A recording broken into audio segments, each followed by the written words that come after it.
Shalom Bapak Ibu Saudara yang terkasih dalam Tuhan kita Yesus Kristus. Senang sekali bisa jumpa lagi dengan Bapak Ibu yang berada di rumah, yang saat ini sedang mengikuti ibadah online bersama dengan kami untuk merayakan dalam ibadah kenaikan Tuhan kita Yesus Kristus ke surga. Mari bersama kita mau siapkan hati kita untuk datang memuji, untuk datang menyembah Tuhan Allah yang sudah baik dalam hidup saya dan saudara. Mari kita mau tinggikan Dia pada saat ini saudara. Mari ambil waktu, biarlah kita fokuskan waktu yang ada saat ini untuk kita datang mempersembahkan yang terbaik kepada Tuhan lewat pujian dan penyembahan kita di hadapan Tuhan. Engkau Bapa yang baik bagi kami. Engkau Tuhan yang sungguh mengasihi kami.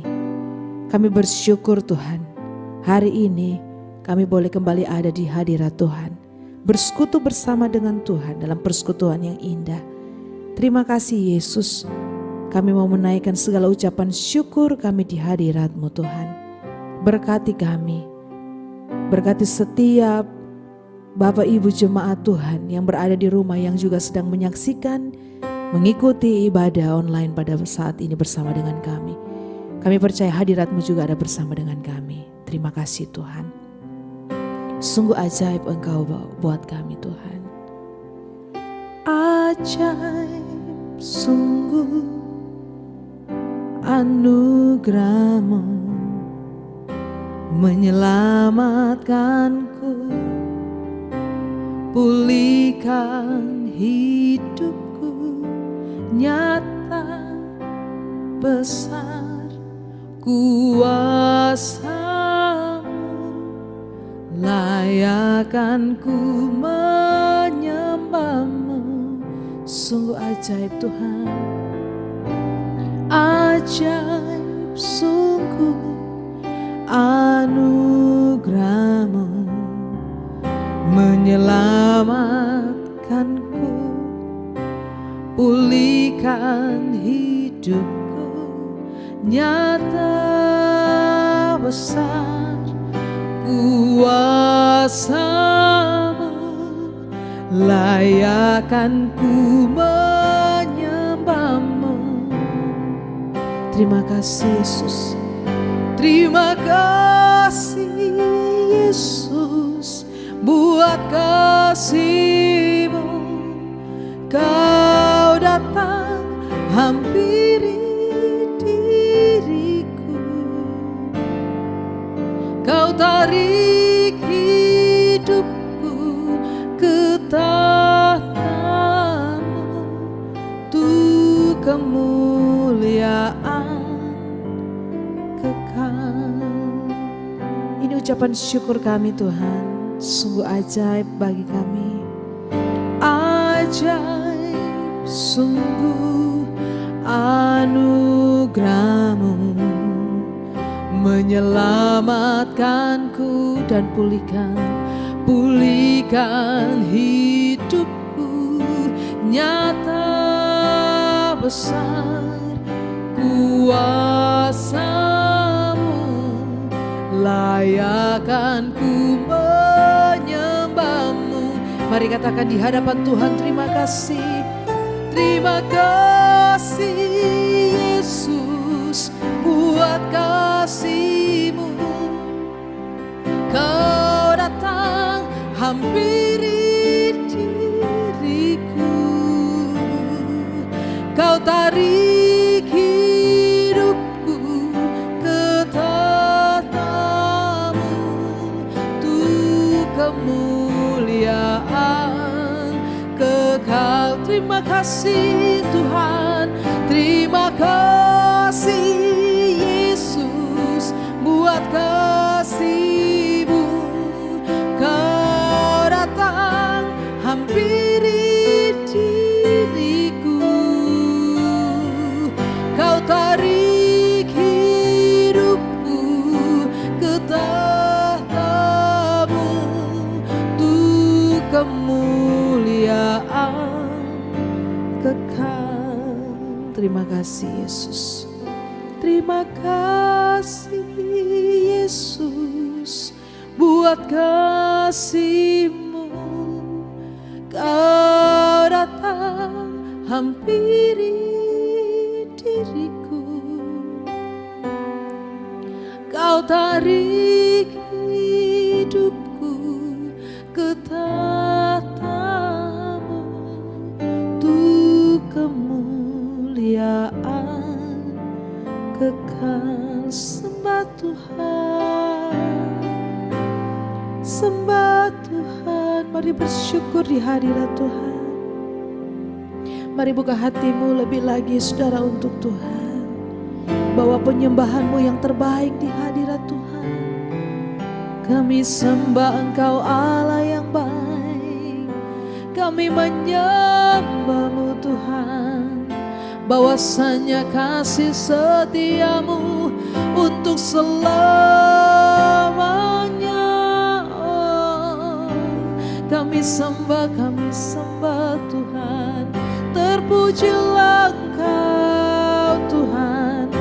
Haleluya, haleluya. Sebab Engkau baik bagiku. Engkau mengasihiku. Kasih-Mu sempurna dalam hidupku. Ku bersyukur kepadamu. Ajaiblah kasih-Mu. Ajaib segala perbuatan-Mu Tuhan. Engkau yang kami tinggikan, Engkau yang kami agungkan. Terima kasih buat kasih setia-Mu. Terima kasih Tuhan. Sungguh kami bersyukur Tuhan. Haleluya, haleluya. Terima kasih atas kehadiran-Mu dalam ibadah kami Tuhan. Terima kasih Yesus. Kami mau terus ada dalam hadirat-Mu Tuhan.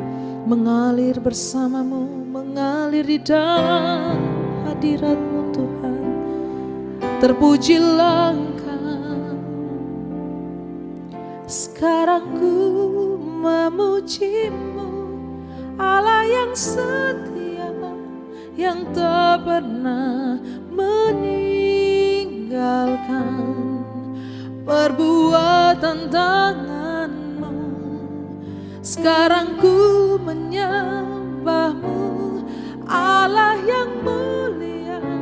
Sempurnakan senap hidupku agar indah bagi-Mu. Sekarang ku memuji-Mu, Allah yang setia, yang tak pernah meninggalkan. Perbuatan tangan-Mu, sekarang ku menyembah-Mu, Allah yang mulia. Sempurnakan senap hidupku agar indah bagi-Mu. Sambil kita mengangkat tangan di hadapan Tuhan. Sekarang ku memuji, sekarang ku memuji-Mu, Allah yang setia, yang tak pernah meninggalkan. Perbuatan tangan-Mu, sekarang ku menyembah-Mu, Allah yang mulia. Sempurnakan senap hidupku agar indah bagi-Mu. Mari agungkan Tuhan dan katakan, serukan. Sekarang ku memuji-Mu, Allah yang mulia, yang tak pernah meninggalkan. Perbuatan tangan-Mu, sekarang ku menyembah-Mu, Allah yang mulia. Sempurnakan senap hidupku agar indah bagi-Mu. Agar indah, oh agar indah bagi-Mu. Agar indah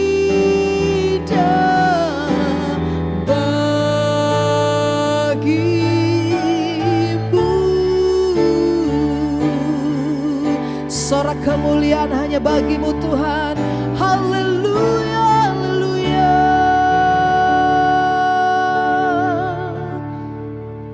Kami menaikkan pujian penyembahan kami hanya untuk Engkau Tuhan, Allah kami yang ajaib, Allah kami yang perkasa. Terpujilah Engkau Tuhan. Dan pada saat ini Bapa, kami akan diteguhkan melalui firman-Mu. Firman-Mu yang akan menjadi rema dalam hidup kami, yang akan selalu menjadi penuntun dalam langkah kehidupan kami. Berkati untuk hamba-Mu yang akan menyampaikan kebenaran firman Tuhan. Pengurapan-Mu ada atas kami semua, dan kami boleh hidup diberkati Tuhan. Terima kasih Bapa, kami ucap syukur dalam nama Yesus. Haleluya.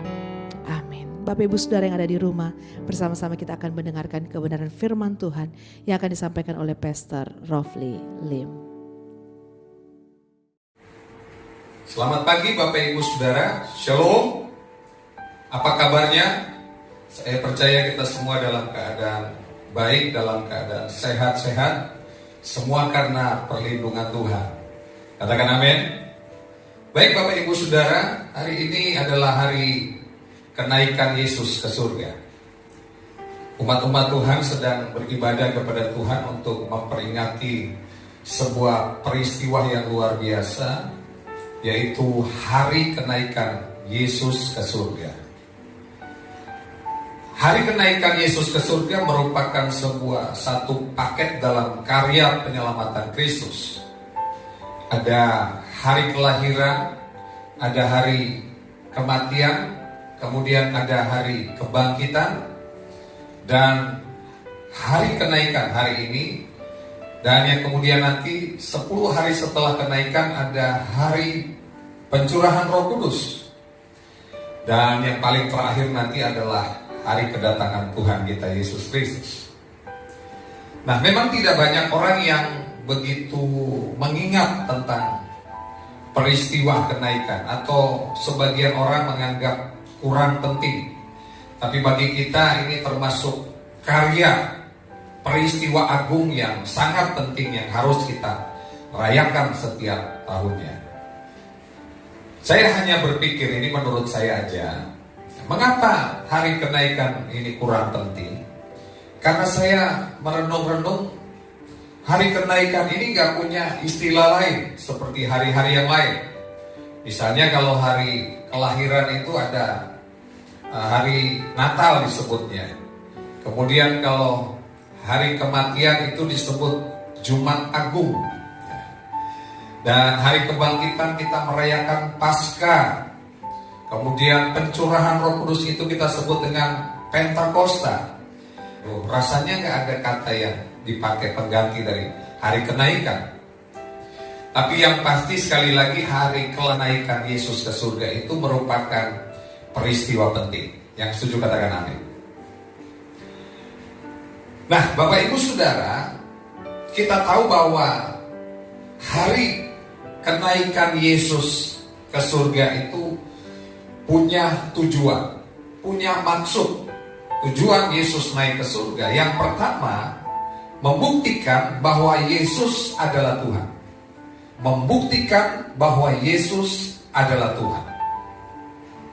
Kenaikan Yesus ke surga merupakan sebuah pembuktian kemuliaan kuasa Tuhan Yesus, bahwa Yesus berbeda dari yang lainnya.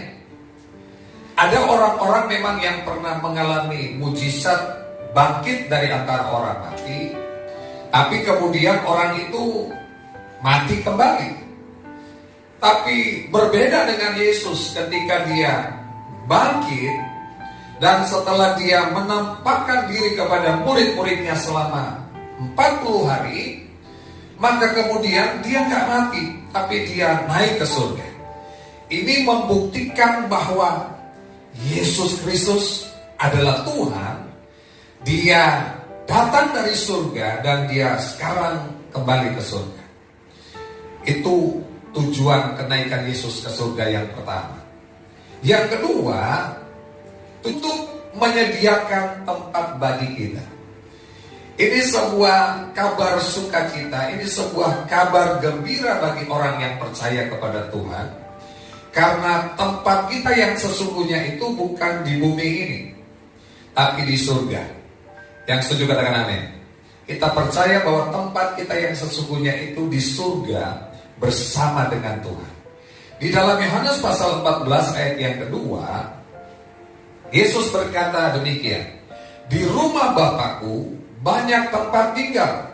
Jika tidak demikian, tentu aku mengatakannya kepadamu, sebab aku pergi ke situ untuk menyediakan tempat bagimu. Jadi kita bersyukur bahwa Yesus naik ke surga, dia pergi untuk menyediakan tempat bagi kita. Saudara percaya, saudara punya tempat nanti di surga, amin. Dan pada waktunya nanti dia akan datang kembali untuk menjemput kita. Percaya saja bahwa dia akan datang kembali untuk menjemput kita. Kalau mungkin itu belum terjadi, bisa saja kita yang datang duluan. Misalnya kita dijemput oleh malaikat yang diperintahkan oleh Tuhan, yang datang menjemput kita dan berkata, kamu sudah selesai masanya di bumi ini, sudah genap waktunya kamu ada di bumi ini. Nah, jadi bukan soal siapa yang duluan. Ya, kalau Bapak Ibu Saudara mau duluan ya gak apa-apa juga. Tapi pastikan bahwa tempat kita sudah ada di sana. Karena Yesus yang sudah menyediakan bagi kita semua. Jadi kenaikan Yesus ke surga, dia telah menyediakan tempat bagi kita semua. Yang berikutnya adalah untuk kebaikan kita.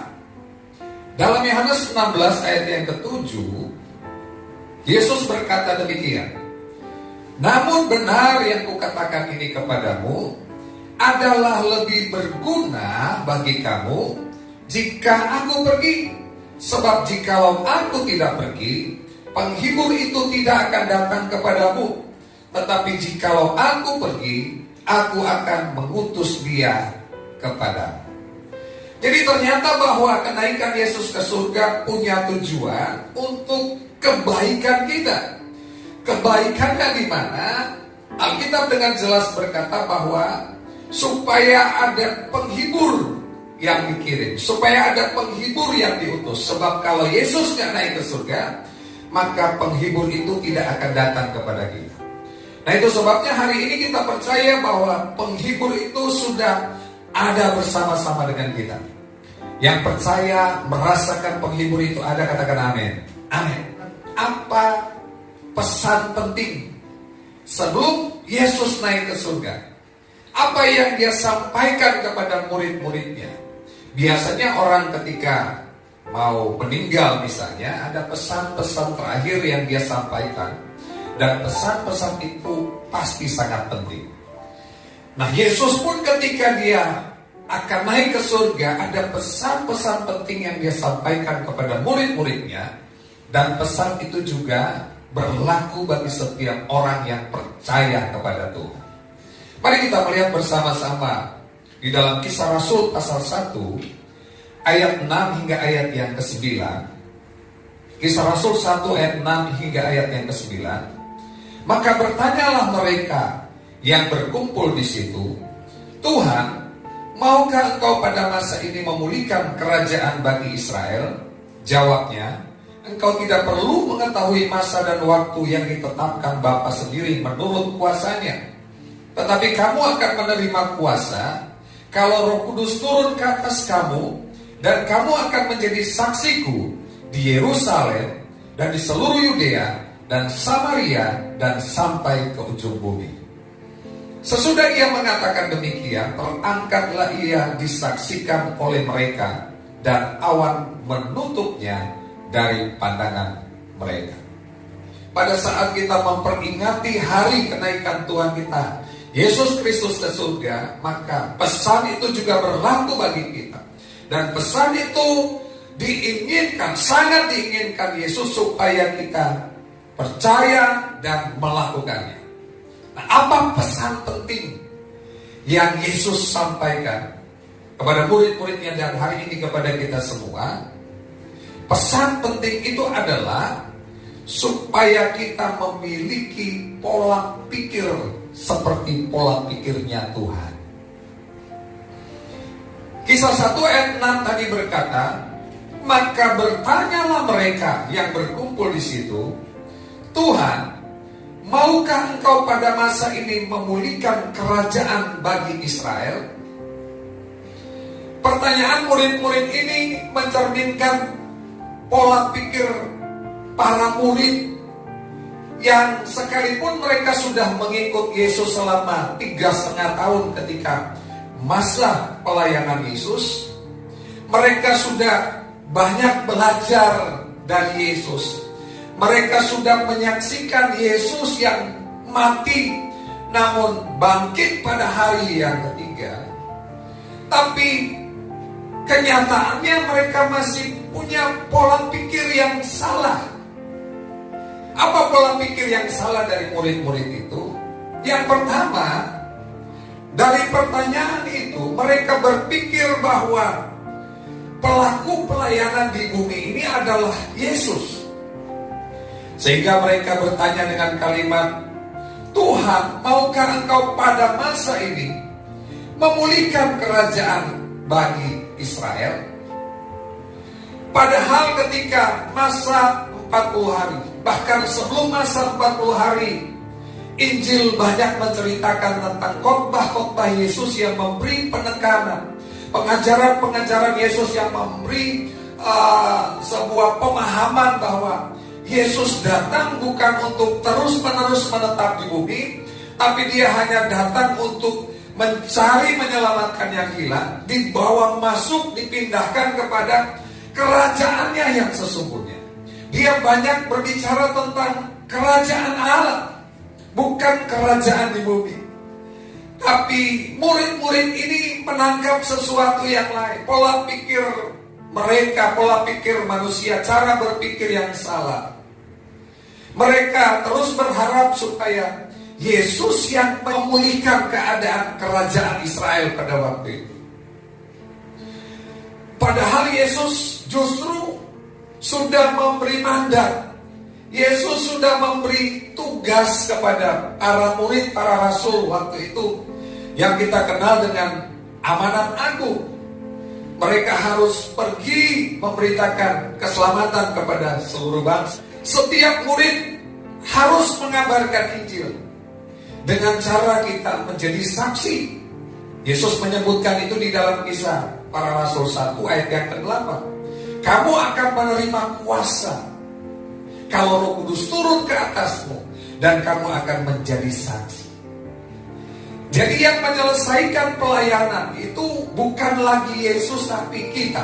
Yang setuju katakan amin. Saya dan saudara. Yesus naik ke surga dan dia sudah memberikan tongkat estafet. Dia sudah mengamanatkan, dia sudah memandatkan bagi kita semua supaya kita yang menjadi saksi. Dan bukan hanya tugas yang dia berikan, tapi dia memperlengkapi kita dengan otoritas, dengan kuasa dari tempat yang maha tinggi. Di dalam Kisah 1 ayat 8 tadi.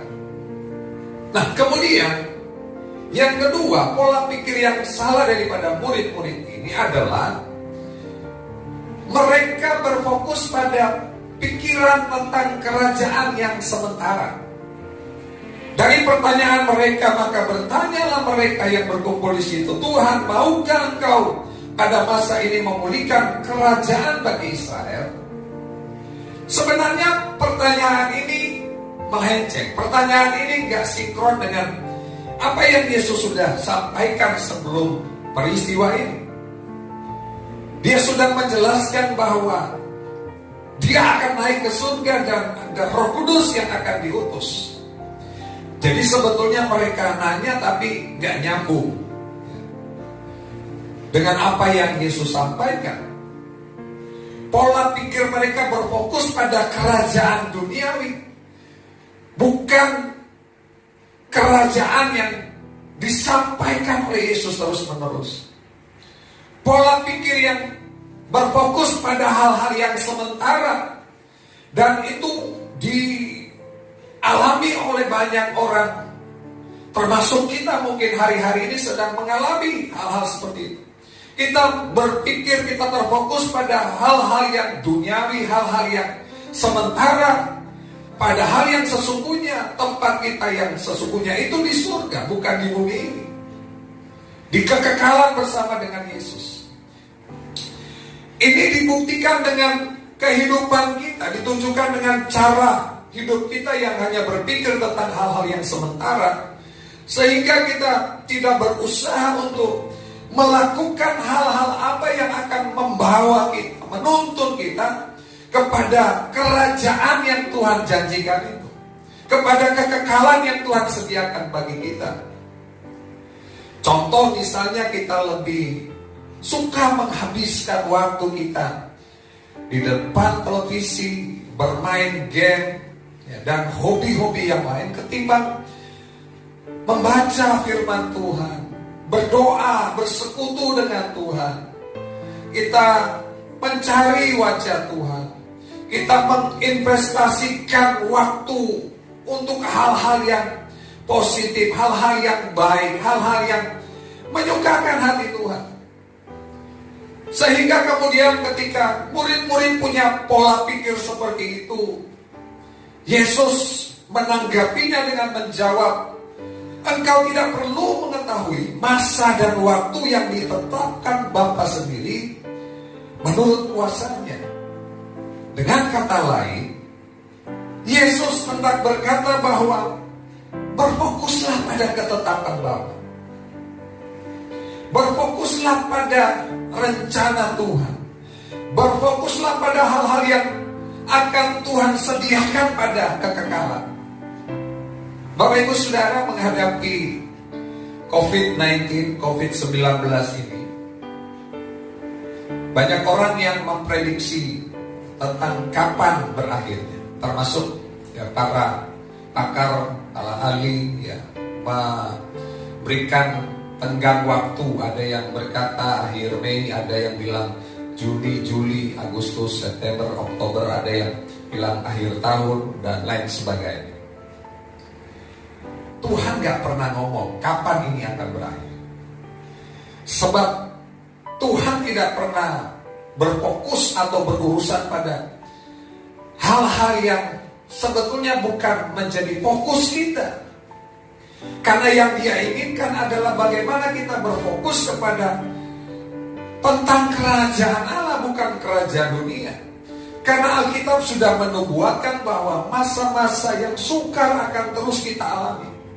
Jadi bukan lagi tentang sampai berapa lama, kapan akan berakhir masa-masa sulit ini. Tapi bagaimana kita mempersiapkan diri untuk menghadapi, untuk menjalani, untuk melalui peristiwa atau masa-masa yang sulit. Itulah yang terpenting. Karena kalau kita berfokus pada hal-hal yang demikian, maka kita tidak menyadari sebetulnya kita ada di mana, posisi kita seperti apa di hadapan Tuhan. Padahal firman Tuhan berkata dalam Ibrani 12 ayat yang ke-28, dikatakan, jadi karena kita menerima kerajaan yang tidak tergoncangkan, marilah kita mengucap syukur dan beribadah kepada Allah menurut cara yang berkenan kepadanya dengan hormat dan takut. Adanya masalah, adanya kesulitan itu sudah diizinkan oleh Tuhan. Tuhan mengizinkan semua terjadi. Tapi bagaimana kita berfokus pada ada kehendak Bapa yang utama, yaitu kerajaannya. Makanya di dalam Matius pasal 6 ayat 33 dikatakan, carilah dahulu kerajaan Allah dan kebenarannya. Artinya kita memprioritaskan, mendahulukan untuk mencari kerajaan Allah dan kebenarannya. Bukan hal-hal yang bersifat lahiriah semata.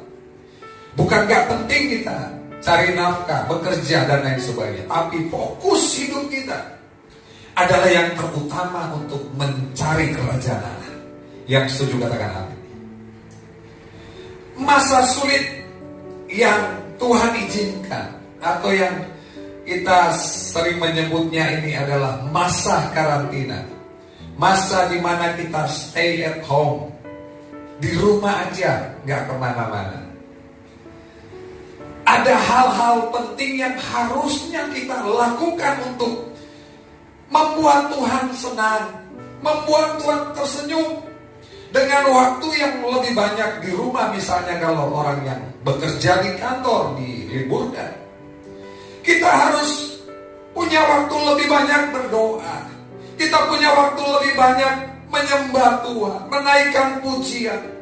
Lebih banyak waktu untuk membaca firman Tuhan.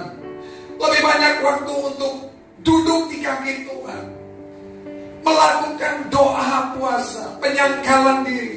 Lebih banyak untuk mengintrospeksi diri. Ada hal-hal atau bagian mana yang harus kita bertobat di hadapan Tuhan, supaya kita hidup di dalam kekudusan dan kebenaran. Sekali lagi bahwa ini kesempatan terbaik. Melalui masa yang sulit ini, melalui peristiwa goncangan yang sedang terjadi, kita harus sungguh-sungguh mencari Tuhan. Kita harus sungguh-sungguh bergantung kepada Tuhan. Kita harus sungguh-sungguh mengandalkan Tuhan dengan sikap hidup yang kita tunjukkan, yang membuat Tuhan disenangkan dengan apa yang kita lakukan. Percayalah Bapak Ibu Saudara, apa yang Tuhan izinkan ini pasti mendatangkan kebaikan. Di balik goncangan ini pasti ada sebuah pembentukan yang indah yang Tuhan sedang kerjakan. Saya melihat dalam sebuah cuplikan video bagaimana menyusun paku supaya menjadi susunan yang rapi di sebuah kotak. Maka kotak itu akan digoncang-goncangkan, sehingga kemudian paku itu bisa tersusun dengan rapi. Percayalah, goncangan ini membuat kita, membentuk kita untuk semakin indah di pemandangan Tuhan. Yang setuju katakan amin. Jadi jangan punya pola pikir yang salah, yang hanya terfokus kapan ya ini berakhir. Semua itu pada kehendak Bapa. Bagian kita adalah jalani saja, syukuri saja, dan kemudian kita melakukan, meningkatkan hal-hal yang Tuhan inginkan, hal-hal yang lebih baik lagi yang bisa kita lakukan. Mungkin kita sudah banyak ketinggalan, waktu-waktu kita sudah banyak terbuang karena kita terlalu sibuk dengan melakukan tugas-tugas pekerjaan kita. Tapi hari ini diberi kesempatan oleh Tuhan. Hari-hari ini Tuhan memberi waktu bagi kita untuk melakukan sesuatu yang berkenan kepada Tuhan, melakukan sesuatu yang menyenangkan hati Tuhan. Yang ketiga, apa pola pikir yang salah dari murid-muridnya? Mereka hanya terfokus pada pelayanan yang terbatas. Mereka bertanya demikian, Tuhan, maukah Engkau pada masa ini memulihkan kerajaan bagi Israel? Murid-murid ini hanya memikirkan pelayanan kepada suku bangsa mereka, yaitu Israel. Padahal kalau pola pikir Kristus itu adalah pelayanan untuk semua orang. Yesus berkata bahwa aku datang untuk mencari yang terhilang. Jadi bukan untuk golongan tertentu, bukan untuk suku tertentu, bukan untuk ras tertentu, bukan untuk etnis tertentu, bukan untuk warna kulit tertentu, tapi keselamatan itu harus disampaikan kepada semua orang. Pola pikir yang keliru ini mungkin lahir dari nenek moyang mereka yang menganggap bahwa bangsa Israel itu adalah bangsa yang pilihan Tuhan, bangsa yang eksklusif dan lain sebagainya. Dan tidak jarang orang percaya, anak-anak Tuhan juga terkontaminasi dengan pola pikir seperti ini. Mungkin tidak dengan kata-kata, tapi dengan sikap kita. Kita tidak lagi mau membaur dengan orang lain. Kita menjaga jarak dengan orang-orang yang kita pikir itu nggak sesuku dengan kita, nggak seagama dengan kita, nggak seras dengan kita, dan lain sebagainya. Keselamatan itu bukan hanya bagian satu bangsa, tapi di seluruh muka bumi ini Yesus bilang harus diselamatkan. Karena amanat agung berkata, pergilah kamu, jadikanlah semua bangsa muridku. Semua bangsa dikatakan, bukan satu bangsa. tapi semua bangsa harus diselamatkan. Mari kita punya pola pikir yang benar, supaya hari-hari ini kita melihat orang lain seperti Yesus melihat mereka. Kita memandang suku yang lain seperti Yesus memandang mereka. Memandang dengan tatapan yang penuh kasih. Melihat keberadaan orang lain dari golongan manapun seperti Yesus melihat mereka. Supaya kita bisa melihat dengan tatapan yang penuh kasih bahwa mereka butuh diselamatkan oleh Tuhan. Kesempatan ketika kita merayakan kenaikan Yesus ke surga hari ini menjadi sebuah perenungan bagi kita. Kalau mungkin hari-hari yang lalu kita punya pola pikir yang salah, kita hanya berpikir bahwa Yesus menyelamatkan hanya satu suku bangsa saja. Tapi hari ini kita percaya bahwa semua orang butuh keselamatan dari Tuhan. Karena Yesus hadir untuk menyelamatkan semua orang. Itu artinya bahwa semua bangsa-bangsa butuh diselamatkan, perlu diselamatkan. Dan percayalah bahwa keselamatan itu hanya ada di dalam Yesus. Nah, sekarang bagaimana supaya kita punya pola pikir yang benar? Yang pertama, kita harus tunduk dan taat pada Kristus. Dalam 2 Korintus pasal 10 ayat yang kelima dikatakan, kami mematahkan setiap siasat orang dan merubuhkan setiap kubu yang dibangun oleh keangkuhan manusia untuk menentang pengenalan akan Allah. Kami menawan segala pikiran dan menaklukkannya kepada Kristus. Supaya kita punya pola pikir yang benar, maka kita harus hidup di bawah kendali Kristus. Kita harus taat, kita harus tunduk pada pemerintahan Kristus. Kita harus menyadari bahwa Kristus adalah kepala, Kristus adalah pemimpin, Kristus adalah yang berdaulat atas hidup kita. Dia raja di atas segala raja. Kita hanya hamba yang harusnya berkata, ya Tuhan, saya taat untuk setiap perintah. Maka kemudian pola pikir kita diubahkan oleh Tuhan menjadi pola pikir yang benar di hadapan Tuhan. Yang kedua, bagaimana supaya pola pikir kita menjadi pola pikir yang benar? Kita harus hidup dalam pertobatan. Dalam Roma 12 ayat yang kedua berkata, janganlah kamu menjadi serupa dengan dunia ini, tetapi berubahlah oleh pembaruan budimu, sehingga kamu dapat membedakan manakah kehendak Allah, apa yang baik, yang berkenan kepada Allah, dan yang sempurna. Jadi hidup dalam pertobatan memungkinkan kita untuk mengalami pikiran Kristus masuk ke dalam pikiran kita, menguasai kita, sehingga kemudian kita tahu membedakan apa yang baik, apa yang benar, dan apa yang berkenan kepada Allah. Kalau kita terus menerus hidup dalam pertobatan, pikiran Kristus itu yang akan menjadi pikiran kita. Sehingga kita tahu apa yang menjadi kehendak Tuhan yang sempurna. Ini pesan penting yang Yesus inginkan supaya kita bukan hanya ingat, tapi kita mau lakukan dalam hidup kita. Pesan penting itu supaya kita punya pola pikir yang benar, bukan pola pikir yang salah seperti rasul-rasul dan murid-murid pada waktu itu. Dan mungkin hari ini masih dialami oleh kebanyakan orang. Tapi hari ini, mari lihat bahwa dunia ini bukan tempat kita yang sesungguhnya, tapi tempat kita yang sesungguhnya itu adalah surga bersama dengan Tuhan selama-lamanya. Ingat, kita bukan berasal dari dunia. Kita bukan anak-anak dunia. Kita warga kerajaan Allah. Itu sebabnya kita harus memiliki pola pikir Kristus, pola pikir kerajaan Allah. Kita berpikir, kita berkata-kata, kita bertindak harus selaras, harus sesuai, harus seirama dengan pikiran Kristus. Hidup seperti Kristus, like Christ. Sehingga kemudian hidup kita memancarkan kemuliaan Allah. Saya berdoa supaya setiap kita yang mendengarkan firman Tuhan siang hari, kita mau sungguh-sungguh punya pola pikir yang benar. Dan itu bisa terjadi Kalau kita mau tunduk taat kepada Tuhan, punya keintiman dengan Tuhan, dan kita mau hidup dalam pertobatan yang sesungguhnya. Selamat hari kenaikan Yesus ke surga. Tuhan Yesus memberkati kita semua. Amin. Shalom, selamat hari kenaikan Tuhan Yesus Kristus. Saya percaya setiap jemaat Tuhan mengalami Tuhan dan diberkati oleh kebenaran firman Tuhan oleh hambanya Pastor Rofli Lim. Saudara, mari kita akan terima berkat Tuhan. Kita arahkan hati kita kepada Tuhan. Haleluya. Haleluya.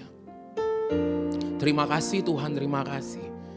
Hari ini Engkau mengajar kami satu kebenaran firman Tuhan yang menguatkan kami, memberkati kami, memulihkan kami Tuhan.